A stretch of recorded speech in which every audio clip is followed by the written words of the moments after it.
The morning sunlight filtered through the cracked blinds of a small apartment in downtown San Francisco, landing softly on a pair of trembling hands tying a worn-out necktie. Daniel Hayes, a single father in his early 30s, stood before the mirror, rehearsing his smile, the one that said he was confident, composed, and ready to give his little girl the life she deserved. But behind that practiced smile was exhaustion and hope. Today was supposed to be the day everything changed. After months of unemployment, endless rejections, and sleepless nights, he finally had an interview at one of the city's top architecture firms. A dream job that could pull him and his daughter, Lily, out of the edge of survival. As he turned to glance at the small kitchen table, Lily, just 7, with big brown eyes and a gap-toothed smile, was drawing another one of her dream houses.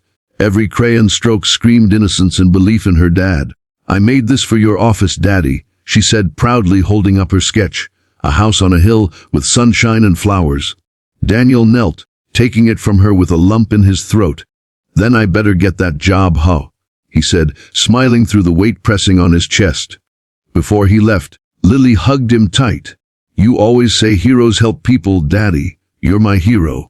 Those words would echo in his mind in ways he could never imagine. If you believe small acts of kindness can change the world, please take a moment to like, comment, and subscribe to Kindness Universe, where real hearts meet real stories. Your support keeps these stories alive. The city was unusually quiet that morning. The streets shimmered under the golden haze of sunrise, and the hum of life felt strangely fragile. Daniel clutched his folder and took the subway downtown, rehearsing answers in his head. This was it, his one shot. The interviewer, Mr. Caldwell, had already told him over the phone that they were considering only 3 candidates.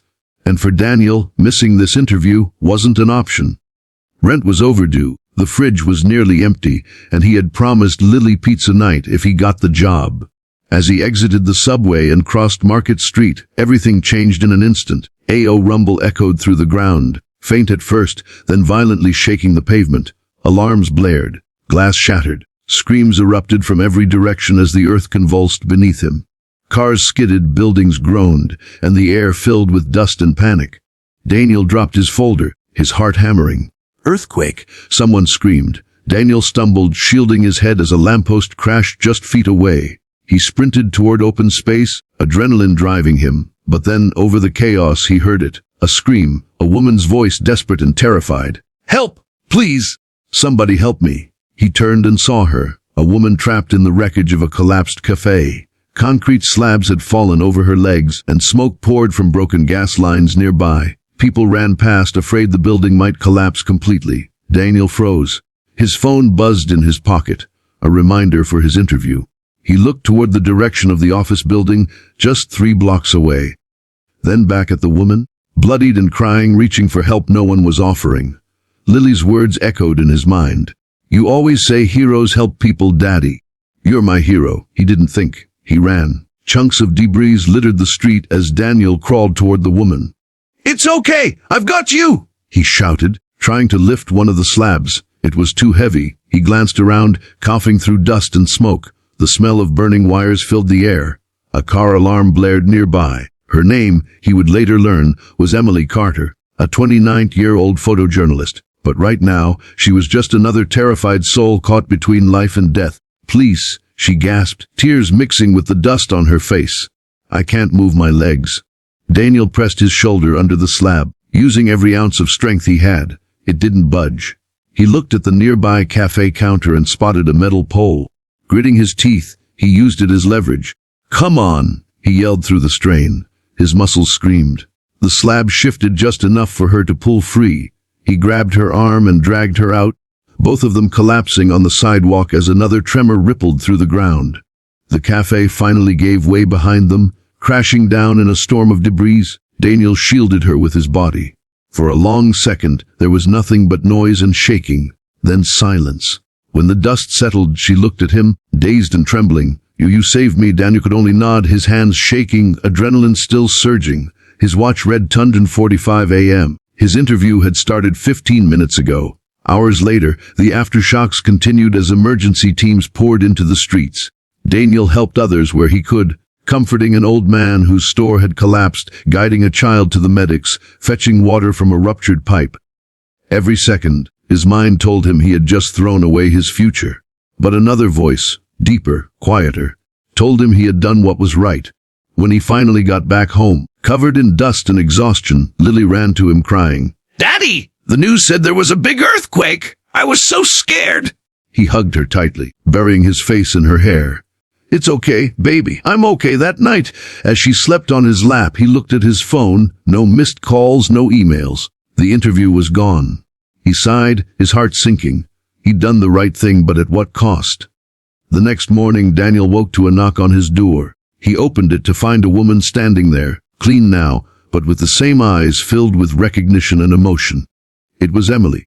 "I hope I'm not intruding," she said softly, holding a small bouquet of lilies. I found you through the rescue volunteers. You saved my life yesterday." Daniel smiled faintly. "I'm just glad you're okay." She hesitated. "You missed something important for me, didn't you?" He didn't answer, but his silence spoke volumes.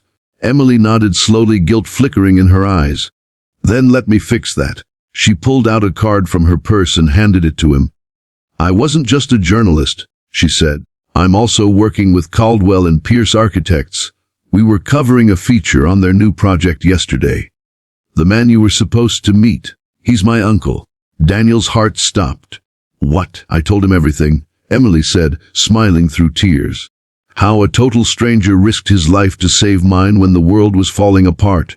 He said, if that's the kind of person you are, then you're exactly who they want on their team." Daniel stood frozen, the weight of disbelief and gratitude crashing over him. "You're serious?" She nodded. "You start Monday. If this story touched your heart, please take a second to like, comment, and subscribe to Kindness Universe. Every small gesture helps us share more stories that prove humanity still shines, even in the darkest moments. Weeks later, Daniel walked into his new office, Lily's crayon drawing framed proudly on his desk. Through the window, he could see the city still rebuilding, people helping each other, hope stitched back together piece by piece. He met Emily again one afternoon for coffee, both of them smiling at the strange, beautiful chain of fate that brought them together. She told him she was writing an article titled, "The Man Who Chose Humanity Over Ambition." Daniel chuckled. "I didn't choose humanity," he said softly. "I chose my daughter's words." When she asked what he meant, he looked out the window and smiled. "She told me heroes help people, and that's all I ever wanted to be." Final messages sometimes. The moments we think ruin our plans are the ones that rewrite our destiny. The world doesn't need more success stories. It needs more stories of kindness, courage, and sacrifice. Because in the end, what we do for others becomes the truest reflection of who we are.